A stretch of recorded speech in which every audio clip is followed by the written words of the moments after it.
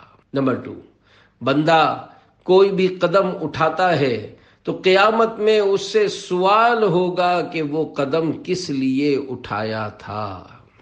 Number 3، قیامت کے دن سب سے پہلے بندے سے یہ سوال ہوگا کہ کیا میں نے تیرا جسم تندرست نہیں رکھا تھا؟ کیا میں نے تجھے ٹھنڈے پانی سے سیراب نہ کیا تھا؟ تو نے ان کے حقوق ادا کیے یا نہیں؟ نمبر 4، مالک اور مملوک یعنی غلام کو اور زوج یعنی شوہر اور زوجہ کو لایا جائے گا، پھر ان سے حساب ہوگا، یہاں تک کہ مرد سے کہا جائے گا تو نے فلاں دن لذت کے ساتھ پانی پیا، اور شوہر سے کہا جائے گا کہ فلاں عورت سے نکاح کے اور بھی طلبگار تھے لیکن تو نے اس کا نکاح چاہا تو میں نے ان سب کو چھوڑ کر اس کا نکاح تیرے ساتھ کر دیا، کیا تو نے ان نعمتوں کا حق ادا کیا؟ نمبر 5، قیامت میں مومن سے ہر عمل کا سوال ہوگا، یہاں تک کہ اس سے اپنی آنکھوں میں سرما ڈالنے کے متعلق بھی سوال کیا جائے گا۔ نمبر 6، بندہ جو خطبہ پڑھتا یعنی وعظ اور بیان کرتا ہے، اس کے بارے میں بھی اس سے سوال ہوگا کہ اس سے تیرا کیا ارادہ تھا۔ مبلغین و مقررین غور فرمائیں کہ بیان کا مقصود نیکی کی دعوت تھی یا بیان کی تعریف اور واہ واہ کی طلب یا حصول شہرت یا دولت۔ نمبر 7، جو شخص کسی شے کی جانب بلائے گا، قیامت کے دن اسے اس کی دعوت یعنی بلانے کے ساتھ کھڑا کیا جائے گا، خواہ ایک ہی آدمی کو دعوت کیوں نہ دی ہو۔ اس روایت میں خلوص کی طرف اشارہ ہے، مثلا نیکی کی دعوت محض رضا الہی کے لیے دی تھی یا کوئی اور مقصد تھا۔ انفرادی کوشش کرنے والے مبلغین بھی غور فرمائیں۔ نمبر 8، قسم ہے اس ذات کی جس کے قبضہ قدرت میں میری جان ہے، تم جس نعمت کے متعلق قیامت میں سوال کیے جاؤ گے وہ ٹھنڈا سایہ اور عمدہ کھجور اور ٹھنڈا پانی ہے۔ نمبر 9، قیامت میں ہر غنی و فقیر یعنی ہر امیر و غریب آرزو کرے گا کہ کاش دنیا میں اس کے پاس صرف قوت ہوتا، قوت یعنی صرف اتنا کھانا ہوتا جس سے زندگی بچ سکے اور بس، مال زیادہ وبال زیادہ۔ نمبر 1، حضرت عبداللہ بن عمیرہ رحمۃ اللہ علیہ نے فرمایا، جتنا مال زیادہ ہوگا اتنا حساب زیادہ ہوگا۔ نمبر 2، حضرت ابو ذر رضی اللہ عنہ نے فرمایا، قیامت میں 1 درہم والے کے مقابلے میں 2 درہم والے کا حساب زیادہ سخت ہوگا۔ نمبر 3، جلیل القدر تابعی سیدنا معاویہ بن قرہ رحمۃ اللہ علیہ نے فرمایا، قیامت میں سب سے سخت حساب تندرست فارغ البال یعنی خوشحال شخص سے ہوگا۔ صدقہ پیارے کی حیا کا کہ نہ لے مجھ سے حساب، بخش بے پوچھے لجائے کو لجانا کیا ہے۔ مشکل الفاظ کے معنی، صدقہ یعنی وسیلہ، بے پوچھے یعنی بے حساب، لجائے یعنی شرمندہ، لجانا یعنی شرمندہ کرنا۔ شرح کلام رضا، میرے آقا اعلی حضرت رحمت اللہ علیہ شعر کے اندر بارگاہ خداوندی میں عرض کر رہے ہیں، یا اللہ پاک، تجھے تیرے پیارے حبیب صلی اللہ علیہ وآلہ وسلم کی شرم و حیا کا واسطہ مجھے محشر میں پوچھ گچھ کیے بغیر ہی بخش دے، میں تو اپنے گناہوں پر پہلے ہی شرمندہ ہوں، میرے اعمال کا حساب لے کر مزید شرمندہ نہ فرما۔ انتہا کے کہاں قابل ہوں میں پیارے اللہ، بے سبب بخش دے مولا تیرا کیا جاتا ہے۔ صلو علی الحبیب صلی اللہ علی محمد۔ 12 سال تک حساب و کتاب۔ پیارے پیارے اسلامی بھائیوں، آخرت کے حساب کا معاملہ نہایت سنگین ہے۔ عبرت کے لیے ایک حکایت پیش کی جاتی ہے، سنیے اور خوب کڑیے۔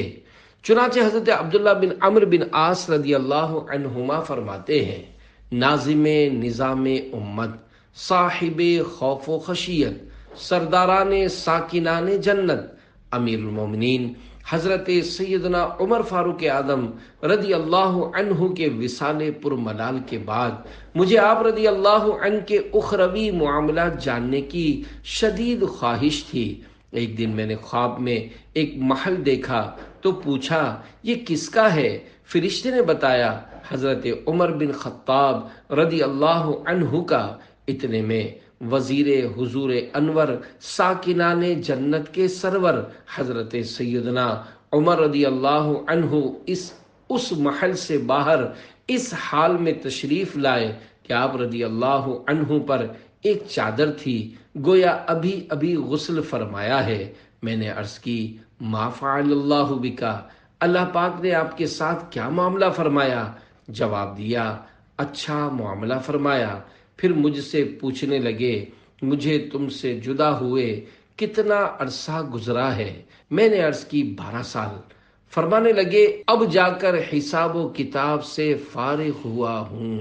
اللہ پاک کی ان پر رحمت ہو اور ان کے صدقے ہماری بے حساب مغفرت ہو، آمین بجاہ خاتم النبیین صلی اللہ علیہ وآلہ وسلم۔ تو بے حساب بخش کے ہیں بے شمار جرم، دیتا ہوں واسطہ تجھے شاہ حجاز کا۔ صلو علی الحبیب صلی اللہ علی محمد۔ صحابہ میں سب سے مالدار صحابی کے حساب قیامت کا احوال۔ پیارے پیارے اسلامی بھائیوں، عدل و انصاف کے پیکر، پرہیزگاروں کے افسر، متقیوں کے راہبر حضرت سیدنا عمر رضی اللہ عنہ کی یہ حکایت ہمیں بہت کچھ سمجھا رہی ہے۔ عشرہ مبشرہ کے روشن ستارے حضرت عبد الرحمن بن عوف رضی اللہ عنہ، جو کہ صحابہ کرام علیہم رضوان میں سب سے زیادہ مالدار تھے، آپ رضی اللہ عنہ کا سارا ہی مال یقینی طور پر حلال تھا، اور کثرت مال غفلت شعاری کے بجائے آپ رضی اللہ عنہ کے لیے خشیت الہی کا سبب بن گئی تھی۔ آپ رضی اللہ عنہ کے حساب قیامت کی حکایت بھی سراپا عبرت ہے، ملاحظہ فرمائیے۔ چنانچہ ایک بار سرکار علی وقار صلی اللہ علیہ وآلہ وسلم نے صحابہ کرام علیہم رضوان کے پاس تشریف لا کر فرمایا، اے اصحاب محمد، آج رات اللہ پاک نے جنت میں تمہارے مکان اور منزلیں نیز میرے مکان سے کس کا کتنا دور مکان ہے سب مجھے دکھائے۔ پھر آپ صلی اللہ علیہ وآلہ وسلم نے جلیل القدر اصحاب کرام کی منزلیں فردن فردن بیان کرنے کے بعد حضرت عبد الرحمن بن عوف رضی اللہ عنہ سے فرمایا، اے عبد الرحمن، میں نے دیکھا کہ تم مجھ سے بہت دور ہو گئے، یہاں تک کہ مجھے تمہاری ہلاکت کا خدشہ ہونے لگا۔ پھر کچھ دیر بعد تم پسینے میں شرابور مجھ تک پہنچے، تو میرے پوچھنے پر تم نے بتایا۔ مجھے حساب کے لیے روک لینے کے بعد مجھ سے پوچھ گچھ شروع ہو گئی کہ مال کہاں سے کمایا اور کہاں خرچ کیا۔ راوی کہتے ہیں حضرت عبد الرحمن رضی اللہ عنہ یہ سن کر رو پڑے اور عرض کی، یا رسول اللہ صلی اللہ علیہ وآلہ وسلم، یہ 100 اونٹ جو آج ہی رات مصر سے مال تجارت سمیت آئے ہیں، آپ صلی اللہ علیہ وآلہ وسلم کو گواہ بنا کر انہیں مدینہ پاک کے غریبوں اور یتیموں پر صدقہ کرتا ہوں۔ حضرت عبد الرحمن بن عوف رضی اللہ عنہ نے ام المومنین حضرت ام سلمہ رضی اللہ عنہا کی خدمت میں عرض کی، مجھے اندیشہ ہے کہ کثرت مال کہیں آخرت میں مجھے ہلاکت میں نہ ڈال دے۔ انہوں نے فرمایا، اپنا مال راہ خدا میں خرچ کرتے رہا کرو۔ مالداروں کے لیے لمحہ فکریہ۔ پیارے پیارے اسلامی بھائیوں، یقیناً قطعی حلال مال رکھنے والے اپنا مال حلال دونوں ہاتھوں سے راہ خدا میں لٹانے والے کے حساب قیامت کی اس لرزہ خیز حکایت پر نظر رکھتے ہوئے مالداروں کو غور کرنا اور قیامت کے ہوش ربا احوال یعنی دہشتوں اور گھبراہٹوں سے ڈرنا چاہیے، اور جو لوگ محض دنیاوی حرص کے سبب مال اکٹھا کیے جاتے، اس کے لیے در بدر بھٹکتے پھرتے اور مال بڑھانے کے نظام کو بہتر سے بہترین بناتے چلے جاتے ہیں، انہیں اپنی اس روش پر نظر ثانی کر لینی چاہیے، اور جو صورت دنیا و آخرت دونوں کے لیے بہتر ہو وہ اختیار کرنی چاہیے۔ مال و دولت کے متعلق اچھی نیتیں۔ حلال مال جمع کرنا فی نفسی ہی مباح ہے، یعنی نہ اس میں ثواب ہے نہ گناہ۔ اگر کوئی علم نیت رکھنے والا اس کی اچھی نیتیں کر لے تو خواہ مال حلال کے ذریعے اربوں پتی بن جائے، اس کا مال اس کے لیے آخرت کے لیے نقصان دہ نہیں، مگر یاد رہے رسمی طور پر صرف زبان سے نیت کے الفاظ ادا کر لینے کو نیت نہیں کہتے۔ نیت دل کے ابھار اور پکے ارادے کا نام ہے۔ یعنی جو نیت کر رہا ہے وہ اس کے دل میں بھی اس طرح موجود ہو کہ میں نے 100% ایسا کرنا ہی کرنا ہے۔ مال و دولت کے بارے میں نیت کی رغبت دلاتے ہوئے حجت الاسلام حضرت سیدنا امام ابو حامد محمد بن محمد غزالی رحمت اللہ علیہ فرماتے ہیں، مال لینے، چھوڑنے، خرچ کرنے اور روکنے میں نیت صحیح ہونی چاہیے۔ مال اس لیے حاصل کرے کہ عبادت پر مدد حاصل ہو، اور مال چھوڑنا ہو تو زہد یعنی دنیا سے بے رغبتی کی نیت سے اسے حقیر سمجھتے ہوئے چھوڑے۔ جب یہ طریقہ اختیار کرے گا تو مال کا موجود ہونا اسے نقصان نہیں پہنچائے گا۔ اسی لیے امیر المومنین حضرت مولا کائنات علی المرتضیٰ شیر خدا رضی اللہ عنہ نے فرمایا، اگر کوئی شخص تمام روئے زمین کا مال حاصل کرے اور اس کا ارادہ رضا الہی کا حصول ہو تو وہ زاہد یعنی دنیا سے بے رغبت ہے، اور اگر تمام مال چھوڑ دے لیکن رضا خداوندی مقصود نہ ہو تو وہ زاہد نہیں ہے۔ پس آپ کی تمام حرکات و سکنات اللہ پاک کے لیے ہوں اور عبادت سے باہر نہ ہوں یا عبادت پر مددگار ہوں۔ جو چیزیں عبادت سے زیادہ دور ہیں وہ کھانا اور قضاء حاجات یعنی استنجا ہے، لیکن یہ دونوں بھی عبادت پر مددگار ہیں۔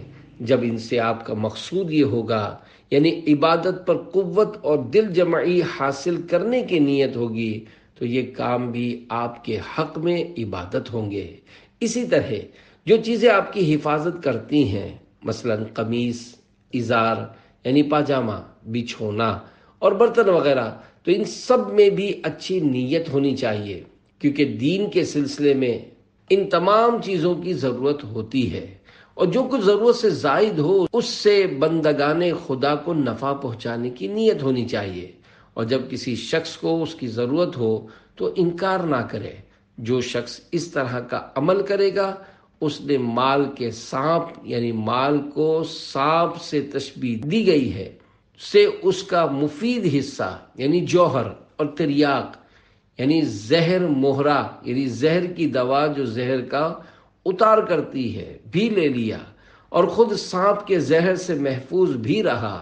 ایسے آدمی کو مال کی کثرت نقصان نہیں پہنچاتی، لیکن یہ کام وہی شخص کر سکتا ہے جس کے قدم دین میں مضبوط ہوں اور اس کے پاس کثیر علم دین ہو۔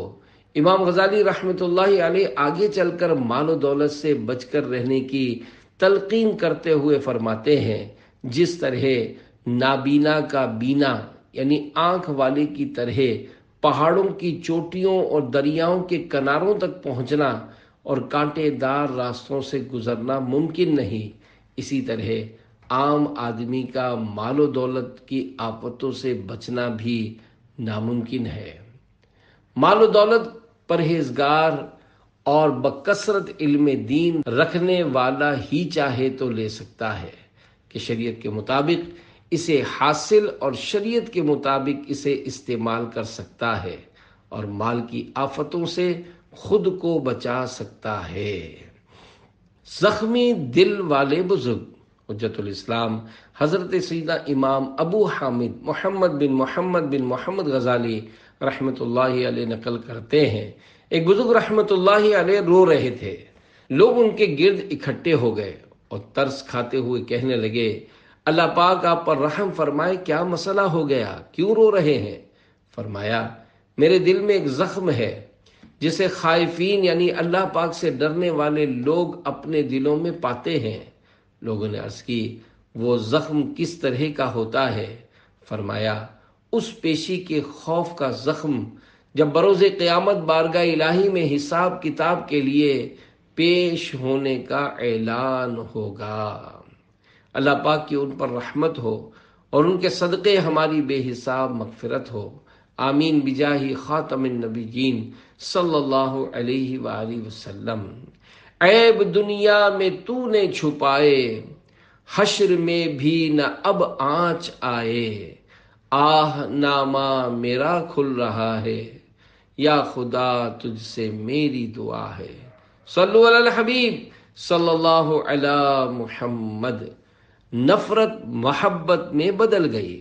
پیارے پیارے اسلامی بھائیوں، معلومات بڑھانے، درست اسلامی عقائد ذہن میں بٹھانے، شیطان کو دور بھگانے، ایمانیات کے بارے میں آنے والے وساوس سے جان چھڑانے، غفلت کی نیند اڑانے، روحانی کیف و سرور پانے اور اپنے آپ کو با کردار مسلمان بنانے کے لیے عاشقان رسول کی دینی تحریک دعوت اسلامی کے دینی ماحول سے ہر دم وابستہ رہیے، اور اپنے اس مدنی مقصد، مجھے اپنی اور ساری دنیا کے لوگوں کی اصلاح کی کوشش کرنی ہے، کہ حصول کی خاطر اپنے ایمان کی حفاظت کے لیے فکر مند رہیے، نمازوں کی پابندی جاری رکھیے، سنتوں پر عمل کرتے رہیے، نیک اعمال کے مطابق زندگی گزاریے اور اس پر استقامت پانے کے لیے روزانہ اپنے اعمال کا جائزہ لے کر نیک اعمال کا رسالہ پر کر کے ہر مہینے کی پہلی تاریخ کو اپنے یہاں کے شعبہ اصلاح اعمال کے ذمہ دار کو جمع کروا دیجیے،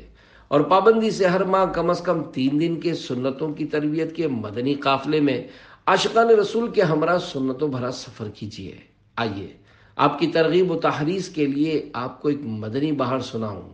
چیچا وطنی ضلع ساہیوال پاکستان کے ایک اسلامی بھائی نے غفلتوں کی وادی سے گزرے ہوئے اپنے لمحات زندگی کے بارے میں کچھ اس طرح بیان کیا۔ میری زندگی بھرپور غفلت میں گزر رہی تھی، میرے اجڑے ہوئے گلزار میں رشد و ہدایت کی باد بہار دعوت اسلامی سے وابستہ ایک عاشق رسول کی بابرکت صحبت کی بدولت چلی۔ ان کی انفرادی کوشش نے مجھے دعوت اسلامی کے قریب تر کر دیا اور میں دینی ماحول سے وابستہ ہو گیا۔